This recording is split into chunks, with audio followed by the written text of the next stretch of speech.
Good afternoon, ladies and gentlemen.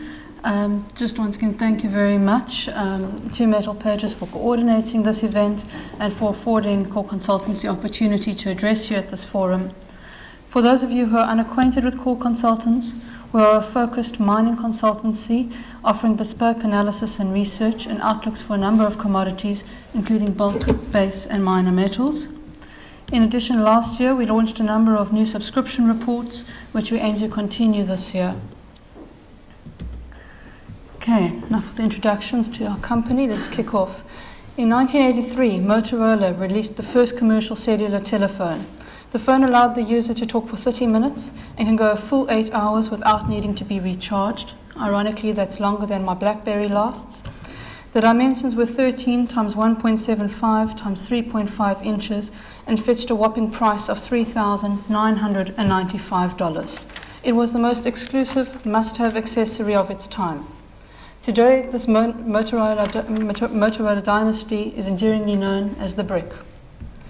Batteries are an integral part of our modern-day living, powering everything from pacemakers, hearing aids, to electric automotives. The trend is towards compatibility and portability. Large stereo systems have become iPods, desktops have become laptops and tablets, and the bricks that we were also enamored with have become iPhones and Blackberries, and we just all reminisce over these phones and just how far technology has come as we sit and Blackberrying each other and FaceTiming each other on these new devices. At the end of 2003, the lithium-ion batteries became the power source of choice for these gadgets, replacing the nickel metal hydride battery. Now research is focused on scaling up lithium-ion batteries while trying to contain costs and maintain safety so that they may become the provider of choice for powering electric vehicles. The lithium-ion battery refers to a family of six main batteries, 3 of which are cobalt-based. So in light of this, the way I've structured this speech is according to 3 sections. The first section considers the growth trends of key markets which use lithium-ion batteries and cobalt by extension. As I believe the drivers of electric vehicles is quite different to that of portable devices, I've tried to keep this separate. And so we'll look at electric vehicles separately as point 2. And finally, as this is a nickel and cobalt and moly conference, I may as well try and cover two out of the 3 metals. So we'll discuss the role of nickel metal hydride batteries in a world that threatens to be propelled by lithium. So let's start off with the cobalt. With respect to its applications, it's been mentioned earlier, cobalt has numerous applications, including superalloys and catalysts. But its growth in battery applications has outpaced all other end uses and now accounts for 27% of overall consumption. As I mentioned, in 2003, the lithium-ion battery came into focus. Just prior to the increase in lithium battery technology in 2002, only 11% of cobalt was consumed by the battery market, compared to the 27% today. Cobalt-based lithium batteries are largely consumed in portable devices, as this table shows, though the NCA battery, which does contain cobalt, that's the 5th one here, is actually being used in electric vehicles. With respect to portable devices, roughly 3.6 grams of cobalt is required to power a typical cellular phone. Since 2005, the number of mobile phone subscribers has increased from 2 billion to 5.8 billion in 2011. If we consider that the average global penetration rate of cellular users was 85% in 2011, we believe that there are still substantial gains to be realized from African and Asian markets, where penetration rates are relatively low at 42% and 75% respectively. Incidentally, at this time last year, these penetration rates were even lower, at 34% for Africa and 68% for Asia. So we can see the startling growth in only a year. Similarly, for tablets and laptops, growth since 2009 has increased 35%, and production is expected to double over the next 3 to 5 years, requiring an estimated 11,000 tons of cobalt. But the most exciting development in the battery market is undoubtedly that of electric vehicles. A good approximation to use is 4 kilograms of cobalt for a hybrid and 6 kilograms for an electric vehicle. Based on announced plans by leading automotive manufacturers, we believe that there should be about 12 to 13 million hybrids and electric vehicles on our roads by 2020. This will necessitate as much as between 20 to 30,000 tons of cobalt. Additionally, China is expected to produce an estimated 80 million electric bicycles by 2015, and if lithium battery technology is adopted, this would place further upward pressure on cobalt, assuming the NCA battery is used.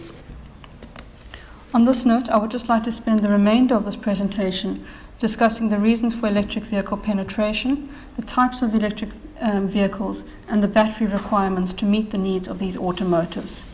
I apologize in advance that this presentation from here on is fairly technical, but I believe it is important to understand which battery will prevail in the vehicle market and why.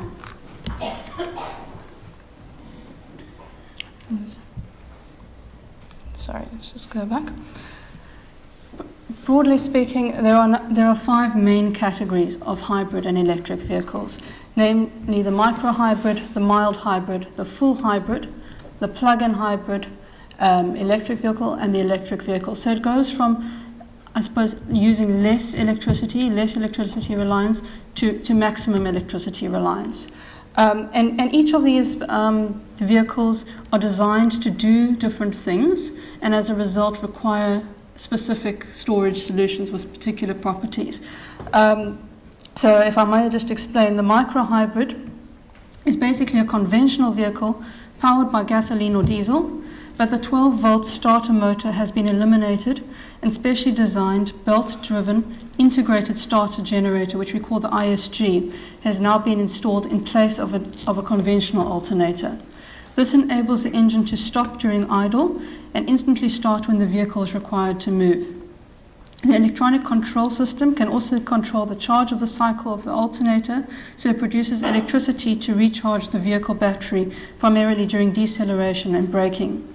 This provides a mild amount of regenerative braking and an additional gain in efficiency.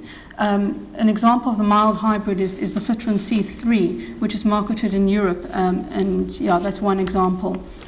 Moving on to the mild hybrid, these hybrids basically have got the properties of the micro, but with some added properties. So the most mild hybrids are designed to place electric motor generators between the engine and the transmission. And then the rotor of the motor actually replaces the engine flywheel in many designs. Since the internal combustion engine and the electric motor share the same shaft, one cannot turn without the other. And this means that the mild hybrid cannot have the electric launch feature of the full hybrid. The electric motor cannot turn the wheels independent of the engine, but the motor is sufficient to provide some electric propulsion. However, it can include all other features of full hybrids: regenerative braking, idle stop, and a downsized engine. So you can get those fuel economy savings. One such example is the Honda Civic or Accord, and another is the GMC Sierra pickup. Then you have full hybrids, which provide all the benefits of the prior systems, and then again have some additional features. As with the micro-hybrid, a full hybrid has regenerative braking technology, which allows the electric traction of motors to electronically convert to a generator. This conversion occurs when the vehicle brakes are applied. The kinetic energy is then converted to electricity and is able to be stored in the batteries until it is needed for later use, rather than simply wasted as heat, as in the case of conventional vehicles.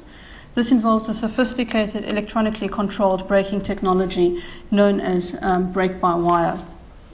A full hybrid is capable of moving under electric power only. That is, it can drive off without the engine running. Since this feature is normally employed when accelerating from a complete stop, a full hybrid will feature an electric launch, as the case of the mild hybrids, but electric propulsion of a fuel hybrid is more powerful.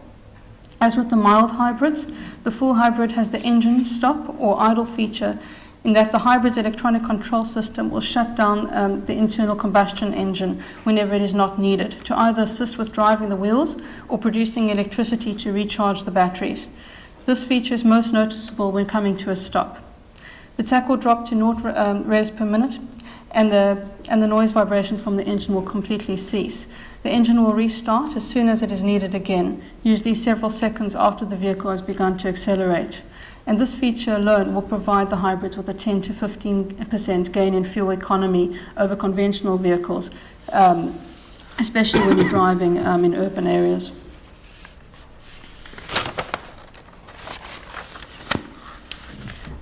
The integrated starter generator of a hybrid will spin the engine at a speed in excess of 900 RPMs, will ensure almost instantaneous restart of the hybrid engine compared to the conventional 12-volt starter motor that has been used to start automotive engines, and can only spin the engine to a speed of approximately 250 RPM. Finally, a full hybrid will feature a downsized internal combustion engine because a hybrid can call upon the electric traction of a motor to provide adequate power to the wheels when needed, as in the case of driving uphill.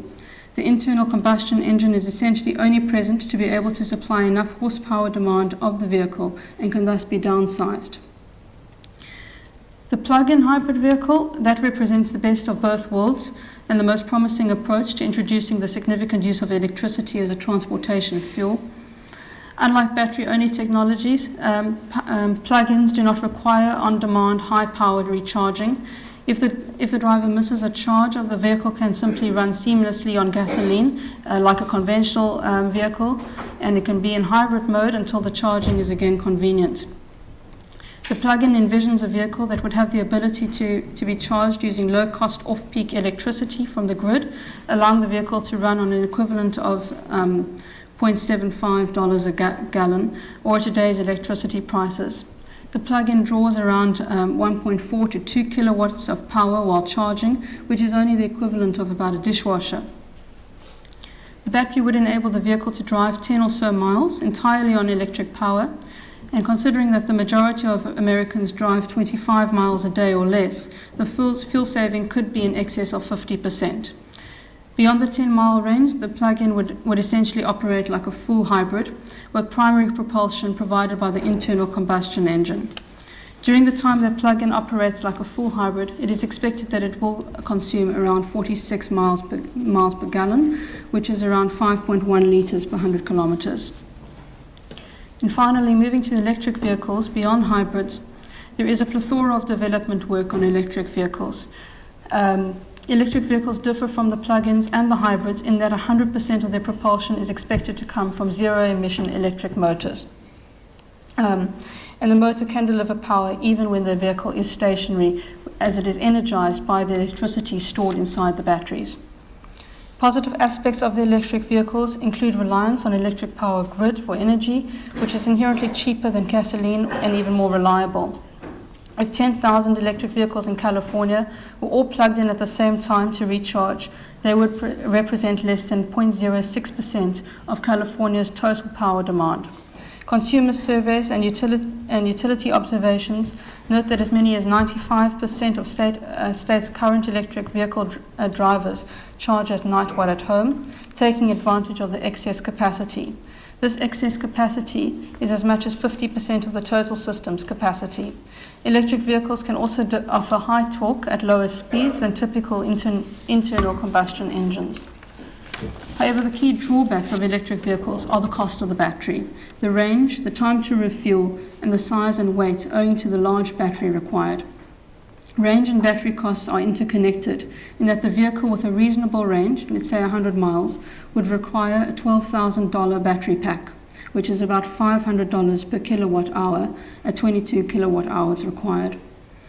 If one considers the marginal cost benefit into taking into account the fact that one would save on fuel costs over the life of the vehicle, and $12,000 is amortized, let's say, over 150,000 miles, this equates to only 8 cents per mile. Then this cost is justified, but it is questionable as to whether consumers, especially now in this market, would be willing to bear these costs up front. So, I do have a point in discussing these vehicles. Based on the aforementioned vehicles, it stands to reason that the different vehicles, because they need to do different things, will have different energy storage requirements. There's been a lot of speculation regarding which battery will be the choice for electric vehicles. Many analysts are expecting the nickel metal hydride battery will be wholly displaced by lithium-ion batteries by as soon as 2014. So in this last section of the presentation, I wish to discuss the attributes and drawbacks of some of the more promising applications for electric vehicle batteries in order to see whether there is any truth to the assertion that lithium-ion batteries are best suited for automotive purposes. There are a number of critical performance metrics that one needs to consider when analyzing the merits of a particular battery. These include the energy density, the life cycle, the energy, the power, and in the case of rechargeable batteries, the memory. The energy density of a battery refers to the ratio of capacity to the weight, which is expressed in watt-hours per kilogram. The higher the storage density, the better the battery. The life cycle measures the number of times a device can be discharged and recharged before it needs to be replaced. The energy is the capacity of the battery to do work, which is usually measured in watt-hours. And then for comparative purposes, the energy is typically standardized by the size of the battery. So we normally talk about watt-hours per liter. Power is the rate at which the battery, at which that work can be performed, which is expressed in watts. As with energy, this metric is also standardized, so we typically speak about watts per kilogram when we consider batteries. And then the memory, that is why my phone doesn't charge for very long. That is the loss in capacity when a battery is recharged without being fully discharged. And obviously it is preferable that a battery does not have a memory at all. So this image is provided by the US Department of Energy and looks at an overview of the battery properties required for each class of vehicle. The graph shows that the plug-in requires a deep discharge for the 16 to 64 kilometer range, as well as added power which it's going to need. The hybrid vehicle requires relatively high power relative to its energy requirement, so the battery can have a lot of unused capacity. The electric vehicle requires a lot of energy and a deep discharge for the 240 kilometer range it is expected to cover. And in this instance, power and life cycle are not terribly critical.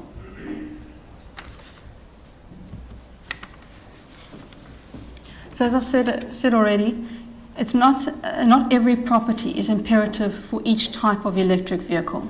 In the case of a hybrid, where the principal goal is to provide an extra boost during acceleration, a battery with sufficient power and cycle life is important.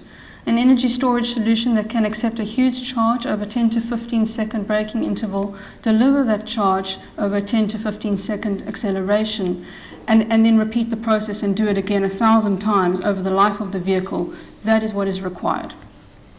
With regards to the plug-in, where the main goal is to run in electric mode for only 56 to 80 kilometers and then switch over to your conventional internal combustion engine, energy and power are critical metrics to get this car running, and then life cycle is relatively unimportant, as the average user will only really charge and recharge its batteries no more than 300 to 500 times in any given year.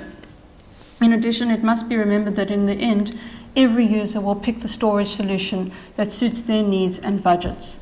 Therefore, it is very unlikely that it is more likely that a suite of batteries will be used for electric vehicles rather than just the lithium-ion battery or just the nickel metal hydride battery. Okay, so on that note, let's look at what is available in terms of batteries for electric vehicles. And there's more than this, but these are probably the more common ones. And I gave this to somebody. They said, why didn't you include the cadmium battery? But these are really what are being considered at present for electric vehicles. Okay, so the lead acid battery. This is the oldest type of rechargeable battery, and it is the traditional battery which is found in vehicles. These are incredibly hardy. They are able to start cars even in blizzards, but their weight and trade-off between power and durability has prevented their widespread use in the hybrid and electric vehicle market. Now the lead battery has been modernized, it's been redesigned, and its weight has been cut down by about 2/3 of the original weight. And the life cycle has been extended, which has now put lead-acid batteries in the running for hybrid cars. The main advantage of lead-acid batteries is price, as lead is relatively cheap, hugely abundant, and a huge infrastructure already exists to make lead-acid batteries. The abundance of lead can sustain the electric and automotive market, even if no added lead was to be produced or no added capacity was to be produced. Besides for price, lead has also one of the highest power-to-weight ratios. It's got a power-to-weight ratio of 180 watts per kilogram, and that makes it very, very attractive for automotive applications. The drawbacks is, of course, the relatively low cycle life, even though they have improved it. It's now at about 500 to 800 cycles, and low energy density ratios of 30 to 40 watts per kilogram. There's also been some concern regarding the environmental impact and the proper disposal of batteries. The United States, however, have implemented one of the most successful recycling programs, with 97% of all lead-acid batteries recycled between 1997 and 2001. And then continuous improvement in battery recycling plants and furnace designs is ongoing, and that is required to keep pace with the emission standards for lead smelters. The nickel metal hydride battery is the most well-known and most widely used battery technology. The design's capabilities are proven, and they tend to have a high cycle life.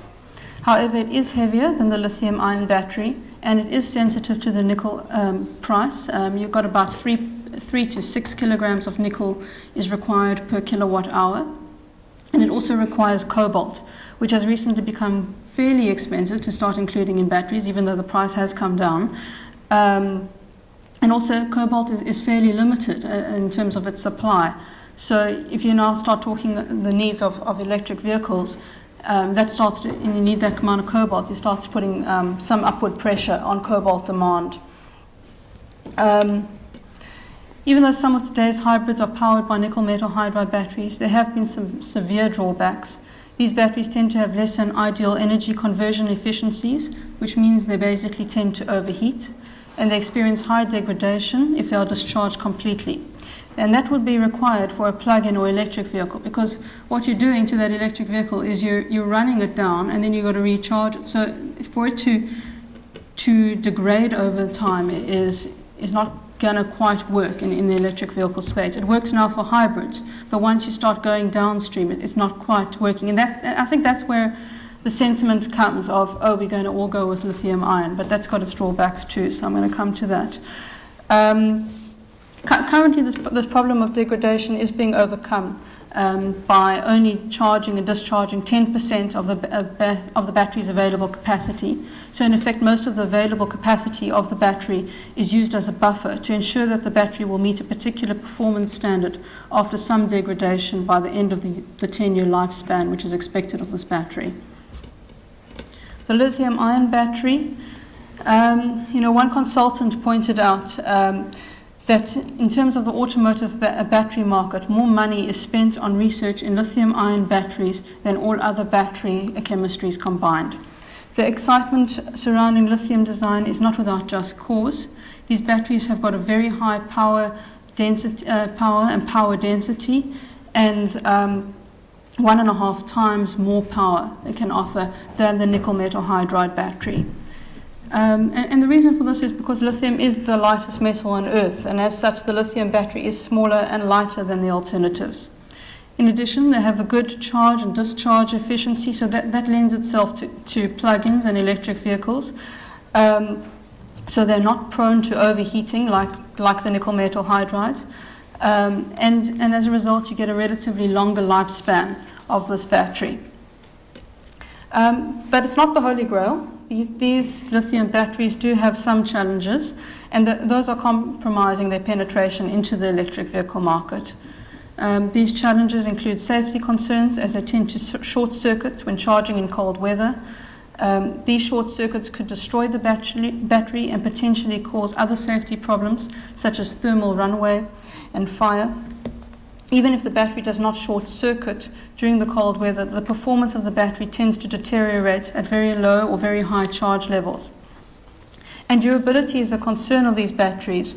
And given the relative cost of the lithium battery, it is expected that it should have a higher life cycle than other batteries, and achieve at least, say, a 15-year calendar life, whereas a nickel metal hydride battery is slightly cheaper, so we could probably sustain a 10-year life cycle, which is presently the case. But most automotives are designing extra margin into these batteries to ensure that they meet the minimum performance of these batteries, so they ensure that they can meet the 15-year cycle. And as you do that, as you start adding buffers into batteries, then you start compromising good properties, such as the weight of the battery, and the size of the battery, and the cost of the battery. So if you actually look at the development that has occurred in the case of lithium-ion batteries for automotives, gains in one performance metric has always been compromised by losses in another performance metric. And overall, the cost of the battery has not come down. So despite the enormity of the grants given to research and development of lithium batteries over the last, say, 10 years or so, there has not been any kind of quantum leap in batteries improvement. And given the number of analysts' opinions regarding the great potential of lithium batteries, it basically seems like heresy for me to stand up here and present a contrary view. And I'm not suggesting a contrary view, but what I am saying is that lithium-ion batteries have been the subject of research for a decade. And yet developers, and what stands in the way between lithium-ion batteries and other battery sources is cost. And developers have not found a way to bring that cost down yet. And I'm suggesting that, not that lithium batteries will sort of fall by the wayside, but I'm saying that perhaps it is not far-fetched to believe that it will always be a high-end vehicle, a high-end user that will tend to use the lithium-ion battery, and not necessarily the everyday man. One quip about lithium-ion batteries I once heard is that they say the lithium-ion battery is like a golden frying pan, technically feasible but totally impossible to achieve in the real world of budgets and paychecks. And it's a bit like that at the moment in terms of the costs. And then the less well-known batteries, the Zebra and the Zinc Air. The Zinc Air is actually, the Zebra battery is actually a nickel-based battery. It's a sodium nickel chloride battery. And that has been developed by the Electric Fuel Corporation, which is listed on the NASDAQ. Currently, the company manufactures the Zinc Air cells for electronic vehicles and its defense applications. And the battery has an energy density of 120 kilowatt hours, which is superior to the automotive lithium-ion battery currently available. It also uses less nickel per kilowatt hour than the nickel metal hydride cell. The Zebra is promising to be quite cost-effective in high volume, and potentially would sell at about $150 per kilowatt hour, which is 8 kilowatt hour unit is the minimum battery size to power a vehicle. So you would therefore, the cost to the consumer would be about $1,200. So that is a massive difference when you're considering $12,000 for the lithium ion. And finally, we talk about Zinc Air. There are three types of Zinc Air cells. The refillable Zinc Air fuel cell, the mechanically rechargeable Zinc Air fuel cell, and the electrically rechargeable Zinc Air cell. The characteristics of this battery makes the device quite compelling. The energy density is well over 200 watts per kilogram, and it is anticipated to be the most cost-effective available cells at less than $100 per kilowatt hour. Another advantage of the Zinc Air battery is the chemical constituents of the cell. Zinc is fairly ubiquitous, and reserves are roughly 220 million tons. Approximately 6.5 million tons of zinc would be required to equip the global motor fleet with a Zinc Air kilowatt battery based on current production levels. And this would take less than a year to produce, and we've certainly got sufficient zinc reserves. The air in the battery that is consumed during discharge and then released into the atmosphere. So in that sense, there's no carbon emissions, produce no pollution, and this also makes the overall battery weight quite light. The drawbacks of the zinc air battery are that they have traditionally had limited life cycles due to the change in shape and loss of capacity of the anode during use. If the mechanically rechargeable cell is allowed to discharge to 50% of the life cycle, then you could get about 500 cycles. But if you charge it discharge it further than that, then the life cycle goes down sort of exponentially. And the nickel zinc batteries, which are also available, is expected to have a life cycle of over 500 cycles. So that could be adequate for the battery to still be cost effective. There is also talk that instead of going to gas stations, a car would instead go to a refueling station, and you can literally replace the zinc fuel cells with a fresh zinc component. So that just adds to the ease of use, and all that makes for a compelling argument to start using zinc air cells. And Germany in 2000, they started rolling out electric vehicle program using zinc air cells. And they've now got a fleet of, I think, 4 buses, and that has proven to be quite effective and a successful testing. So it is showing all that. So, based on our analysis of electric vehicle types and the battery properties, we do expect that the nickel metal hydride will be used and continue to be used in hybrids. They will give up some market share to the lithium-ion batteries. However, as we move into the realm of plug-ins and electric vehicles, the shortcomings of the nickel metal hydride batteries, which include the high level of degradation if discharged completely, which is going to be required in electric vehicles, so slowly they're going to have to start giving up market share. Furthermore, the electric vehicle requires a higher energy density for the range is expected to cover. So the nickel metal hydrides typically fall short on this compared to the lithium ion battery and other storage solutions. So it's not just lithium ion batteries. And just to end off, in 2009 and again in 2011, which was introduced in my bio, I authored an in-depth lithium study, and part of this was an interview with the 45 producers, or they were producing 45 prototypes in 2009, and then there were, I think, 54 in 2011. And in each case, when we considered the cars, we would ask the manufacturers, what battery are you using? If that said nickel metal hydride, we said to them, are you going to be replacing this with lithium? What's your rollout plan? And who's producing the battery? And it's interesting to note that in 2009, it was binary. Most were going with a lithium ion because their production was sort of further away.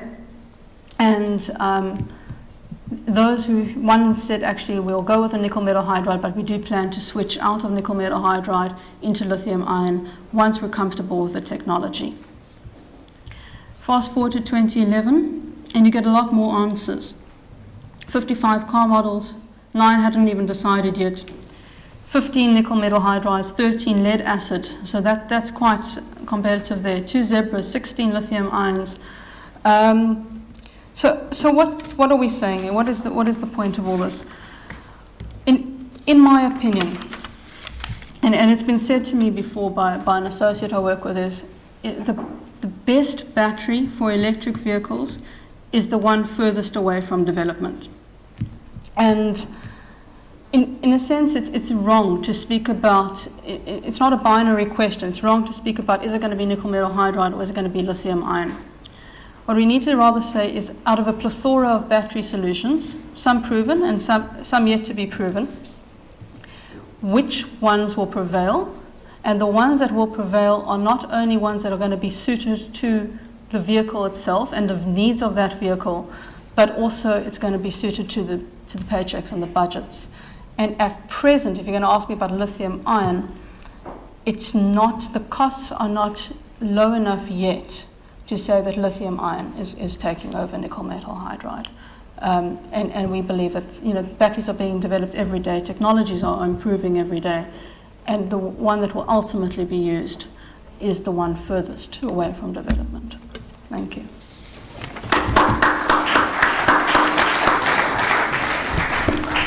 Thanks, Lara.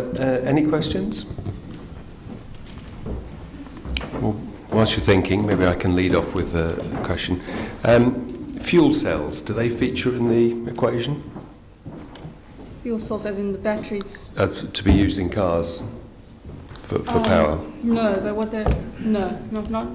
not in this equation. But they're saying in terms of how do you swap it out in terms of how do you refuel one of the things. And one of the models is to drive into a gas station. Instead of pulling into a gas station, you start changing your cells. So I don't know, is that your question? No, I think it was things like hydrogen fuel cells, that sort of thing. Hydrogen. Yeah. Sorry. It's not in this one. I think they are testing it. They're testing it in Germany, I know, and they're testing it in Israel, as far as I'm aware, and I think in China.